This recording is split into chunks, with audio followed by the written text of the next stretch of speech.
muchísimas gracias a todos por estar aquí. Una vez más hacemos una conferencia. Esta ya no es las conferencias del confinamiento. Es la voluntad de que estas conferencias pasen a ser una forma regular de estar unidos las diferentes logias de la GLSE y de hacer un trabajo conjunto en todo el territorio nacional, no en el formato tradicional, obviamente, de planchas y de trabajo simbólico como hacemos en el templo, pero bueno, estas herramientas todos hemos visto que nos permiten hacer un trabajo también desde otra perspectiva, una forma mucho más amplia, con un conjunto de hermanos que normalmente no nos podemos ver ni trabajar conjuntamente, y que debemos, creo, cumplimentar estas herramientas con el trabajo simbólico que hacemos en el templo, pues tener este complemento que nos permite esta unión de la masonería y de las logias a través de estas redes sociales, conocernos y trabajar conjuntamente y abrir un poco las puertas de nuestras logias a los conocimientos que puedan tener otros hermanos. La voluntad de la GLSE, por lo menos la voluntad de este SGM, es de organizar estas conferencias de forma mensual a partir de ahora.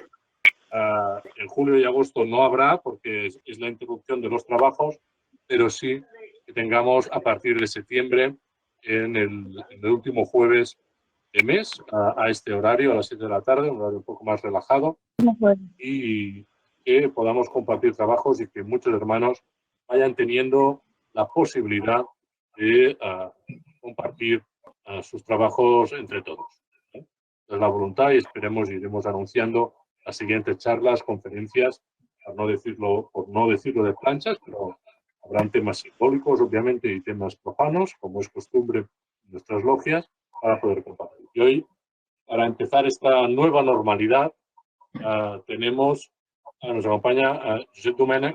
Josep Domènech ha hecho, no sé, un prolífico escritor, ha hecho una cantidad de libros que yo no tengo.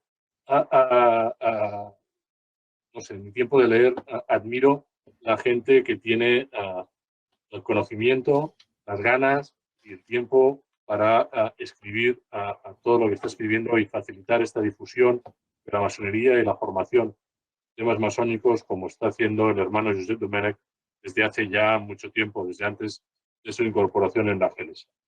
También yo creo que fue para nosotros, para la GLSE, un honor una persona como Josep Domènech se incorporara a nuestra gran logia. En un momento, pues bueno, hace 3 años, 2 años, no hace mucho más, 3 años yo creo. Pues bueno, fue un momento yo creo que especial, que se incorpore gente de la Valua de Josep Domènech. A nosotros, pues, estamos encantados de que hoy comparta sus conocimientos, su experiencia en un tema como el que siempre nos atrae, todos los que trabajamos en el mundo simbólico, en este mundo tan simbólico como es los solsticios.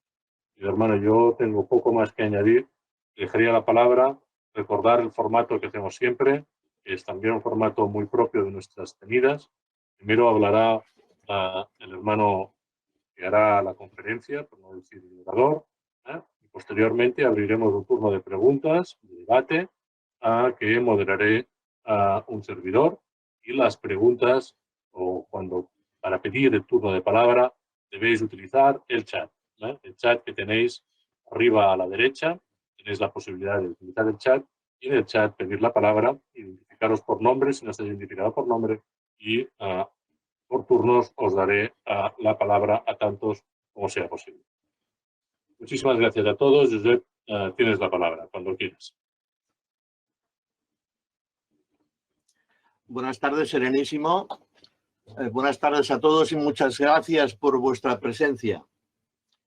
Permitidme, con la máxima brevedad, definir el concepto empírico y del solsticio para ir después a lo que a todos nos interesa, ¿no? En realidad, hay varias definiciones, ¿no? Dicen que más o menos el solsticio de verano para el hemisferio norte es el 21 de junio y el solsticio de invierno el 22 de diciembre. Y a la inversa en el hemisferio sur. Son los dos puntos de órbita aparente del Sol en los cuales este alcanza la máxima distancia angular norte-sur.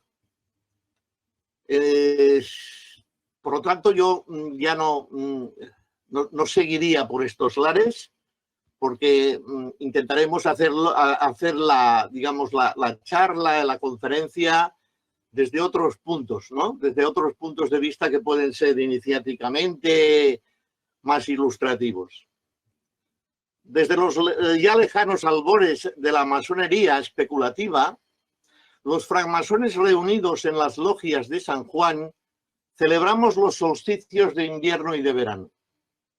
Ya antes, los masones operativos, nuestros predecesores, es decir, los constructores de iglesias, de monasterios y catedrales, como un verdadero génesis de Occidente de la Alta Edad Media, del concepto entonces diferenciado de hombres libres, honoraban estas festividades. Pero mucho antes, desde los albores de los orígenes de la humanidad, el hombre ha saludado y rendido culto al sol, esencia de la luz y de la vida. El simbolismo de la salida de las tinieblas lo podemos encontrar en todos los rituales de iniciación de cualquier índole religiosa o pagana. También hallamos la misma cadencia en los conceptos cíclicos históricos, en donde siempre una época sombría es sustituida por otra pura, regenerada y virtuosa. De esta manera, en la tabla esmeralda, verdadera tabla de la ley para los alquimistas y hermetistas, se describe así la creación del mundo. Dice más o menos: la primera cosa que apareció fue la luz de la palabra de Dios, que generó el nacimiento de la acción, y esta acción generó el movimiento, y a continuación se elaboró el calor. Celebramos ahora, pues, el solsticio de verano. En esta época solar podemos substanciar un punto de convergencia de las diversas culturas y de las variadas iniciaciones en el concepto subliminal de la continuada y persistente búsqueda de la luz por parte del ser humano. Ya que de manera puntual, el variado y diverso abanico cultural a merced de las tradiciones nos dirige y encamina en el progreso del conocimiento hacia la luz, de manera consciente o sobre las etéreas vías de un subconsciente intuitivo. La Tierra, adornada con todas sus ricas galas, toma parte en este regocijo solsticial.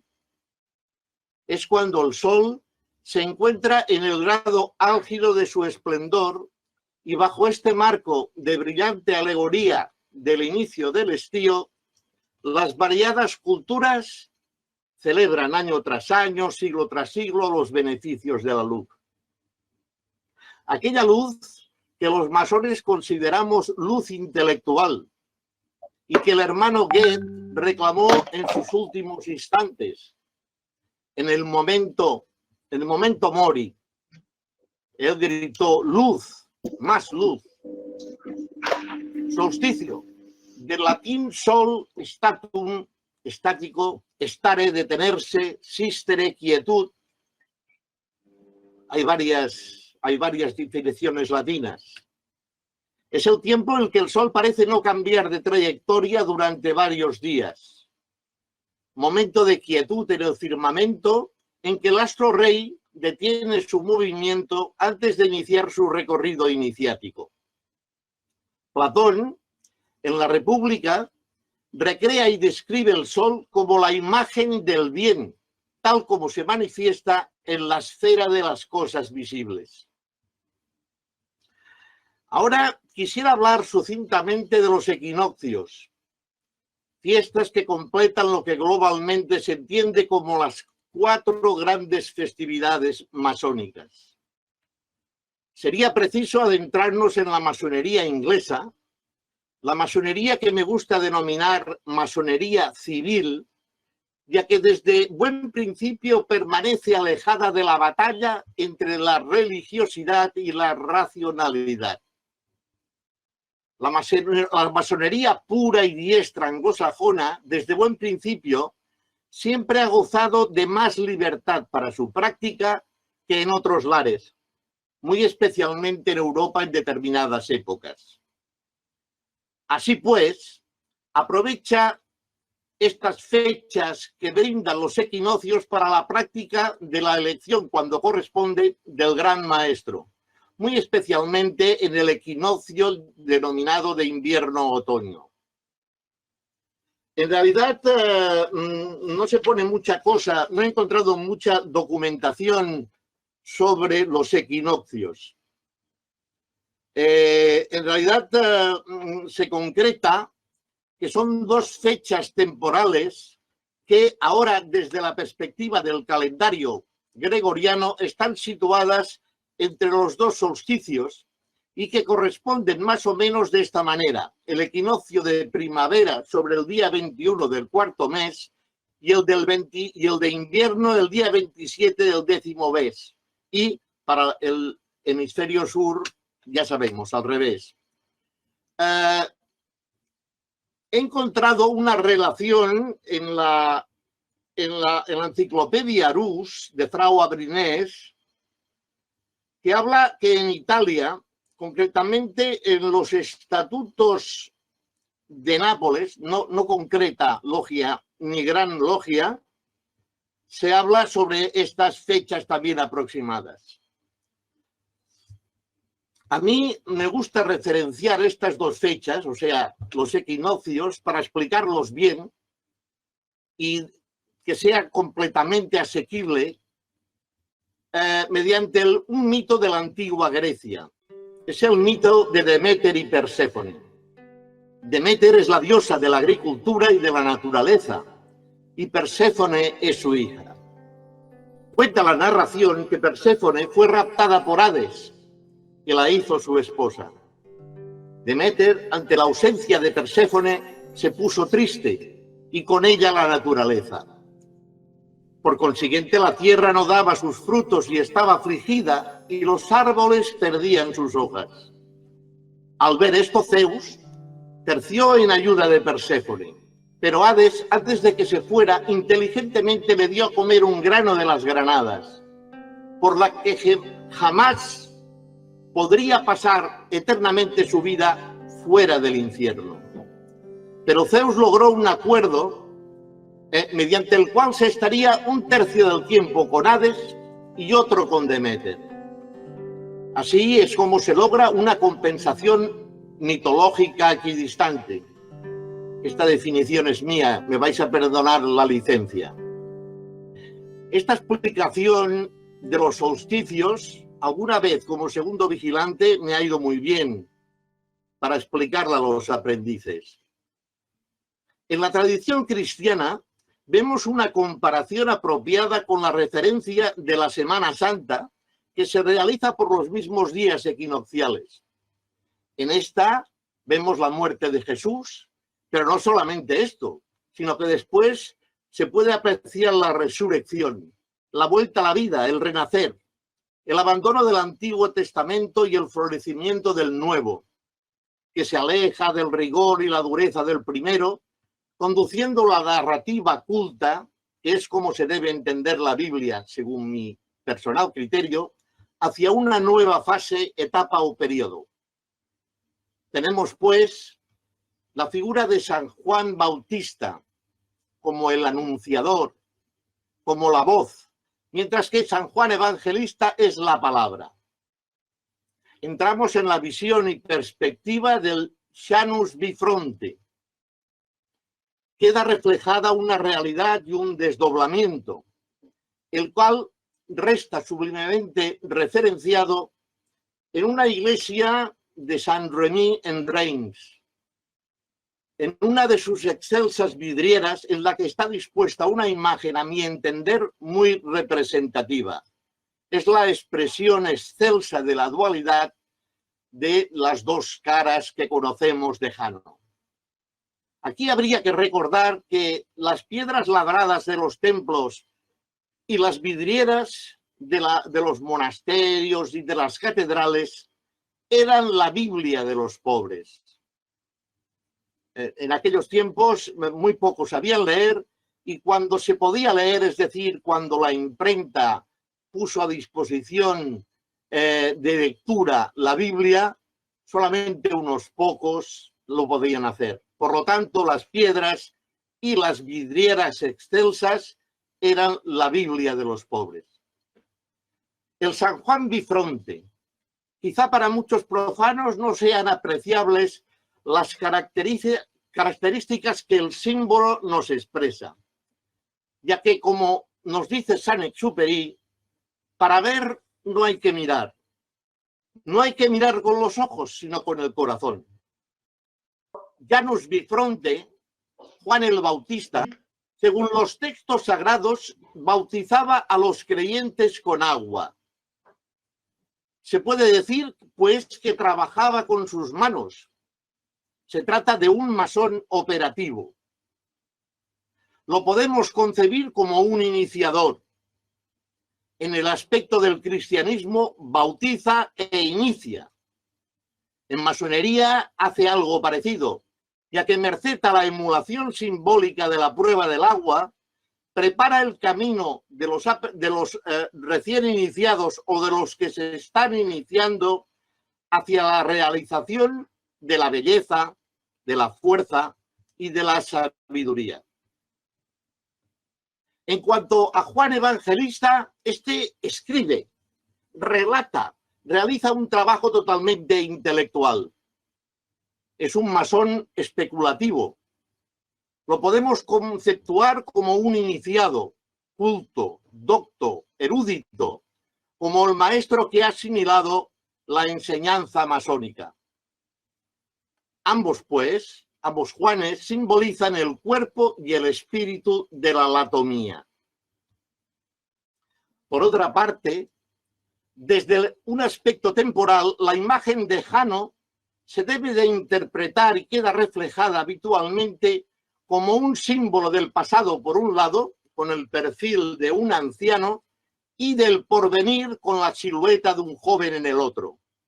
Esta es la interpretación correcta. Pero yo quisiera aumentar esta interpretación con una tercera visión.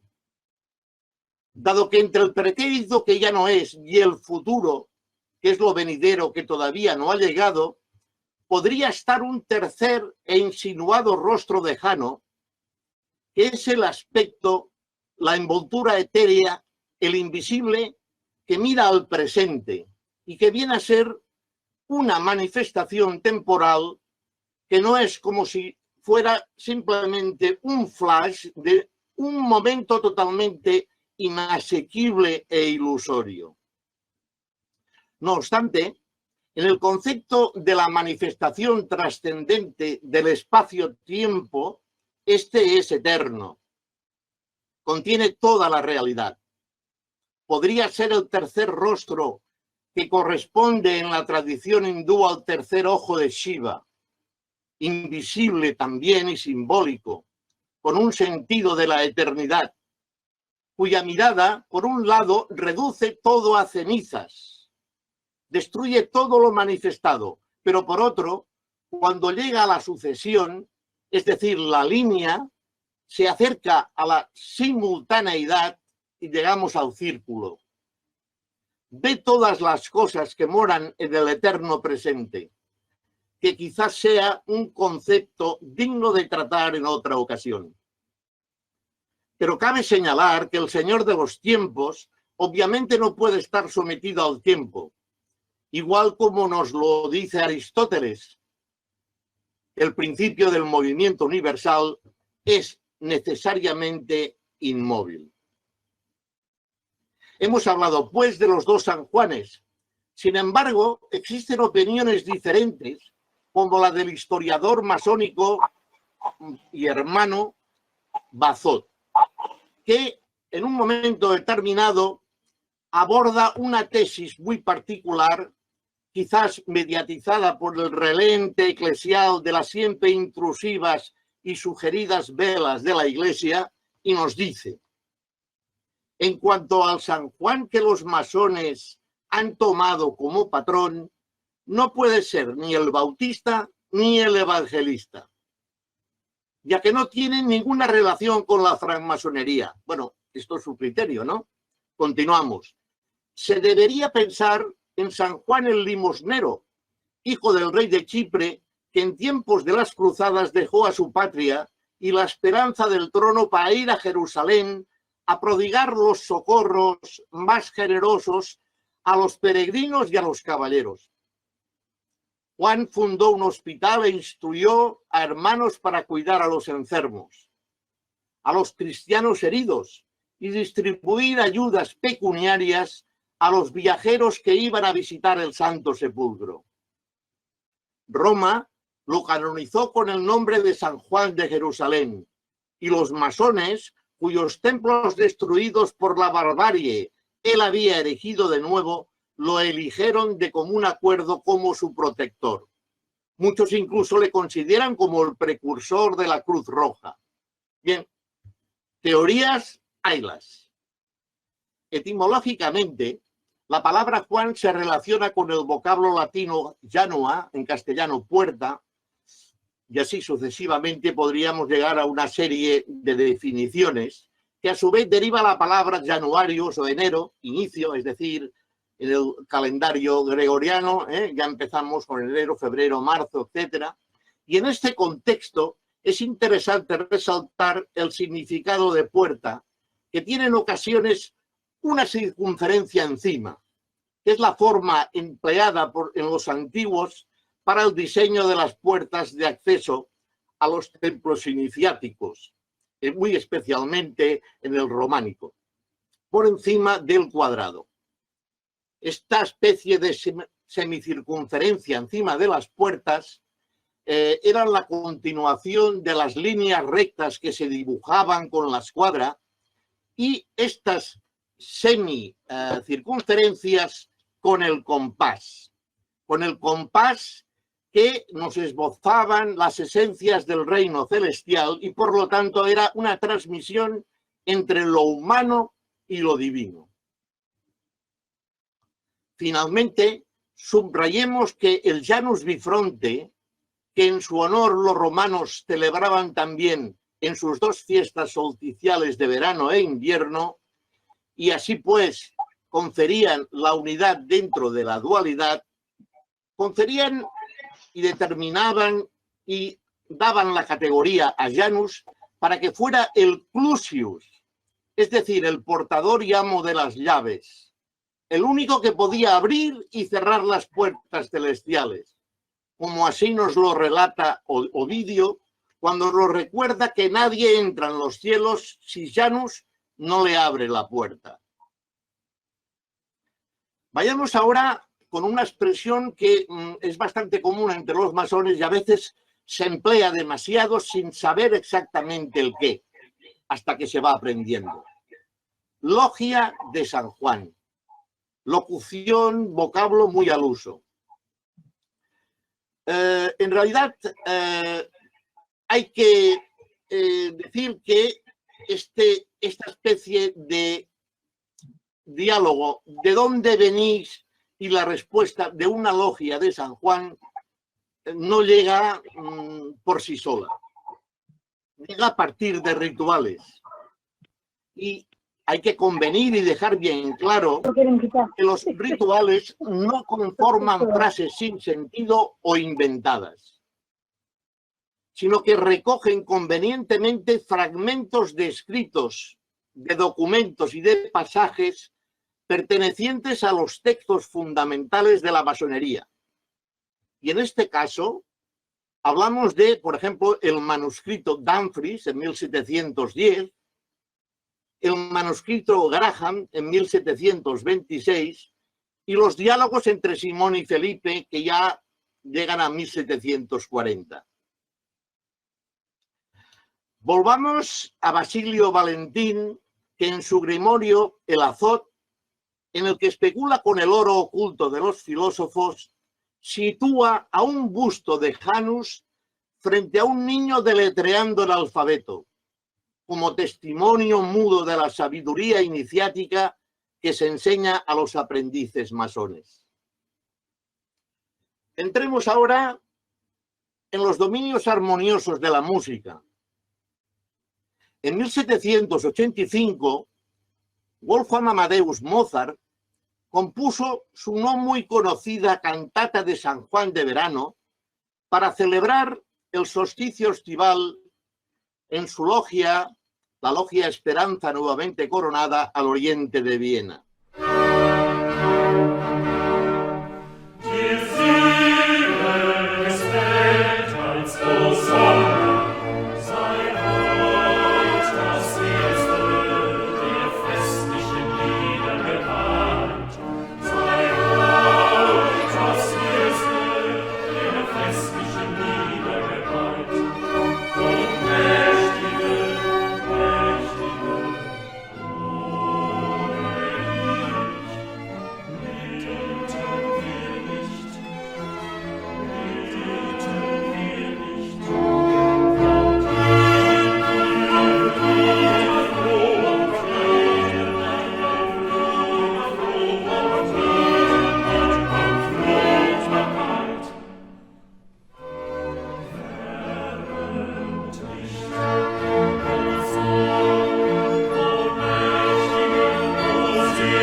En esta pieza musical, que tiene la vocación de festejo solemne, Mozart no utilizó el do mayor como se tenía por costumbre en las composiciones con inspiración solemne y algunas veces litúrgica, sino que lo hizo en mi bemol.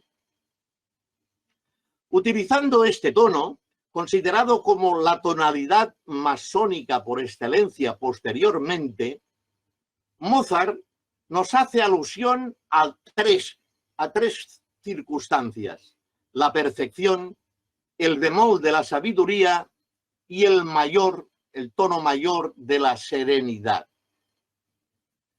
De esta manera, las grandes sinfonías masónicas como la flauta mágica y la que ahora nos ocupa serán siempre escritas en mi bemol mayor, ya que quiere significar que no es Dios quien habla, sino un francmasón.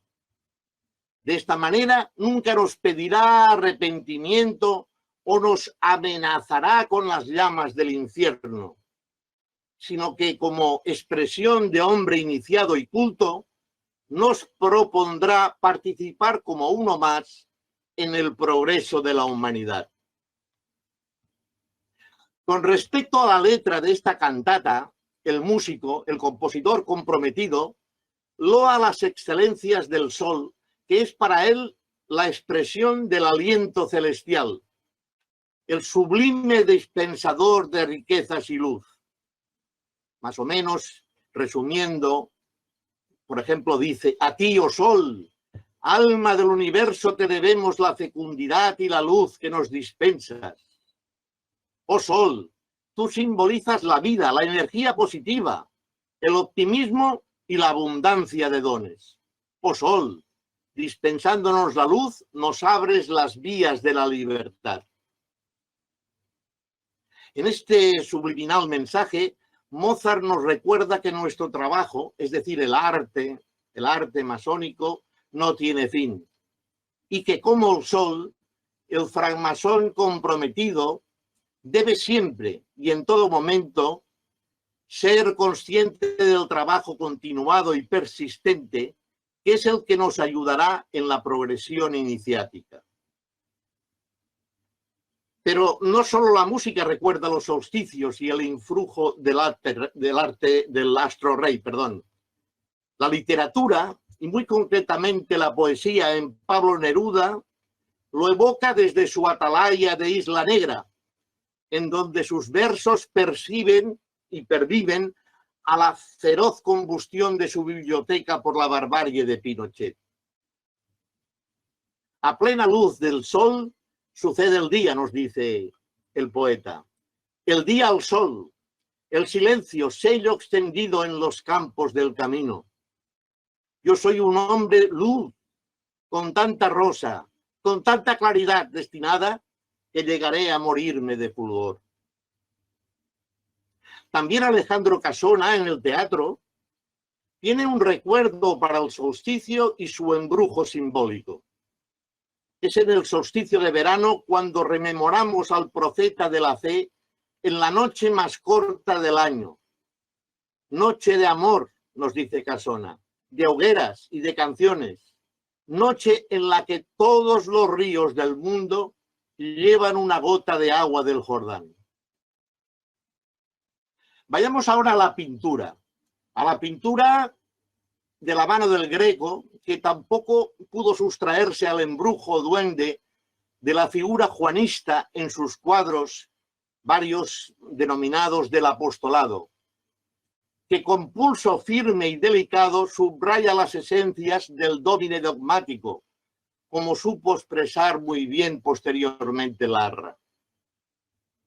Todo esto nos dice que como masones debemos evaluar los factores de la naturaleza que influyen en nuestras vidas para que en el esfuerzo de conquistar nuestra naturaleza humana hallemos en aquello que nos brindan los medios la fortaleza suficiente con la que superemos las dificultades de nuestra existencia.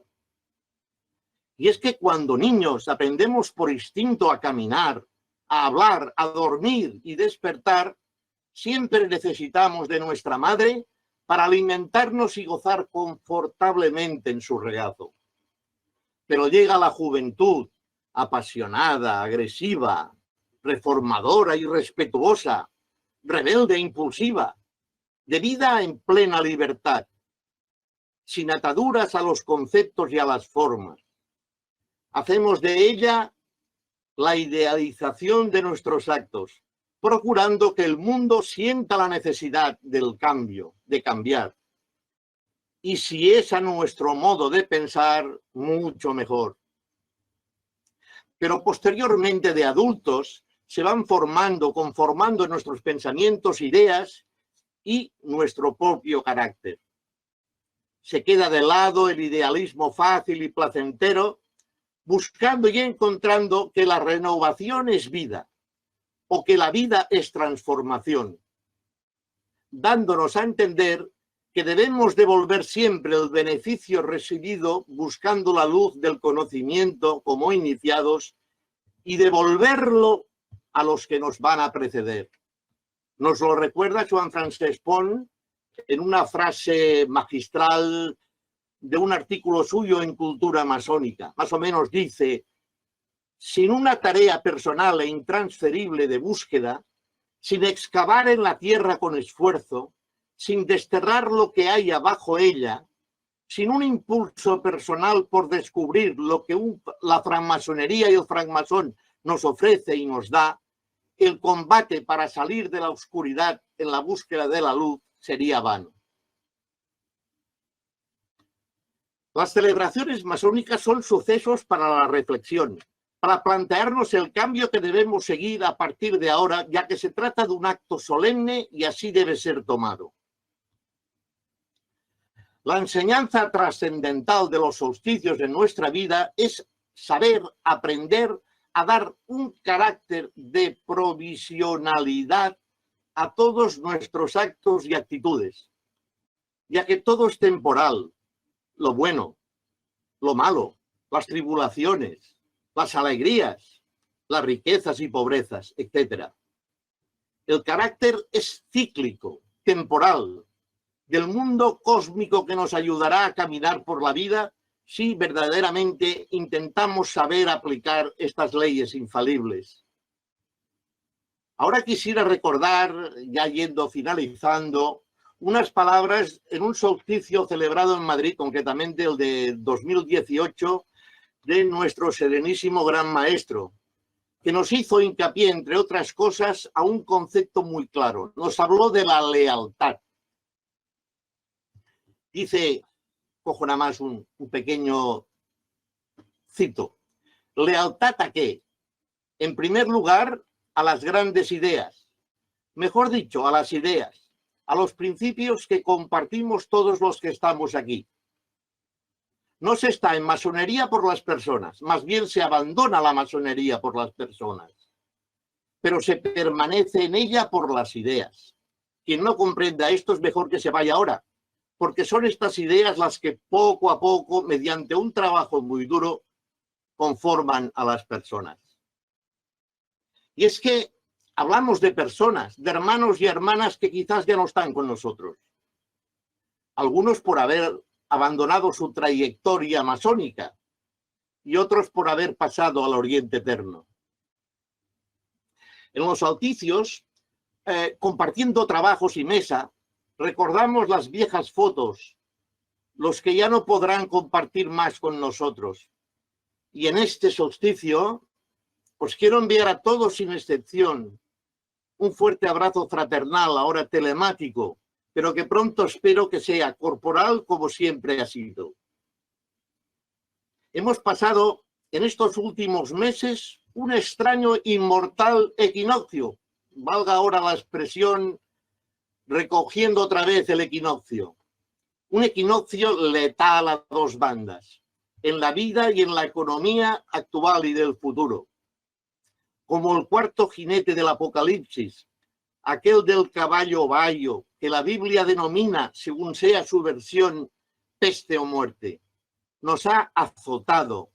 Y continuando en el Apocalipsis, la pandemia del coronavirus-19 se ha convertido en el séptimo ángel de las copas de la ira, que tras derramar su copa en el aire, sume a las naciones y a sus ciudadanos en la miseria de la pandemia y la desdicha cual granizo gigantesco caído del cielo. Nos ha mostrado a la gran prostituta bíblica, que no es otra cosa que la doble vertiente de la constatación del dolor y de la incertidumbre futura, tanto a nivel sanitario como a nivel económico. Como masones debemos de saber extraer enseñanzas positivas y de perpetuar la manida frase de llevar afuera lo que trabajamos en el interior de nuestros templos. Sin olvidar que esta pausa obligada por la pandemia nos viene a recordar y a poner de relieve que las planchas simbólicas, siempre fuera del tiempo y del espacio, como bien dictan los rituales, nos conducen a los tiempos difíciles que nos esperan y al compromiso particular de cada uno de nosotros con una ineludible reformulación de nuestra escala de valores. El coronavirus puede ser la evidencia quizás olvidada por todos nosotros de que somos mortales, aunque la longevidad cada vez más patente nos lo haya ocultado. Y que debemos y tenemos la obligación de ser resilientes con los nuevos tiempos que nos puedan venir impuestos. Es posible que ahora sea el momento de continuar edificando el templo de la humanidad y de volver a la máxima de que nuestra labor, nuestro trabajo, no ha terminado aún. He dicho, serenísimo gran maestro. Muchísimas gracias, querido hermano. Realmente palabras creo que nos inspiran a todos.